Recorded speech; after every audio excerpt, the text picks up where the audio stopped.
interesting story emerging in India at the moment, where Tata Motors, one of the leading commercial and passenger vehicle entity, has now decided to demerge its commercial and passenger vehicle business and become separate listed entities very soon. They are hoping to unlock value.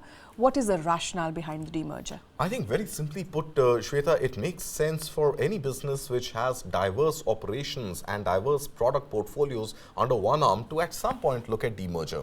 So this demerger coming by way of Tata Motors basically means that the Tata Motor Group, not a group right now, it's a single company, will actually now have a separate company demerged, which is going to be the commercial vehicles, and a separate passenger vehicles company. So these are going to be two distinct companies. So the passenger vehicles will also have electric vehicles and the entire Jaguar Land Rover portfolio, along with the existing, Tata Harriers, etc. of the world, which is the bread and butter of Tata Motors. And then the commercial vehicle segment will have commercial vehicles and all other allied, smaller companies of the Tata Motors Group, which are or business units of the Tata Motor Group, which cater specifically to commercial vehicles. Now, these two separate entities will then be able to independently pursue their own strategies, their own growth trajectories in their path to sort of, unlock respective values for each. Right now, the fact that it is a merged entity means that if you have a great year for, let's say, commercial vehicles and not a great year for passenger vehicles, hypothetically, because passenger vehicles have been doing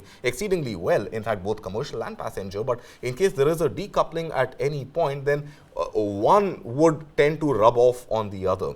By demerging these very, very unique two distinct businesses, there is going to be greater unlocking of value at one end and the ability for leadership in both these demerged companies to pursue their own strategies in a bit. Right, and Tata Motors has in fact come on record stating that we have had different growth trajectories for commercial vehicles and passenger vehicles, which also include their EV portfolio, which they're going big on at the moment. So up until now, the broader Tata Group had three main business divisions. One was Tata Commercial Vehicles, which is your trucks and your buses and your, other cargo moving vehicles. The other two happen to be JLR, which had a different CEO, continues to have a different CEO. And the third company or the third business unit is the passenger vehicles plus electric vehicles combined, which has a third CEO. So in any case, in its business operations at a business unit level within the same parent company, you have three different sort of, operational strategies, operational heads, executives in charge for strategies. But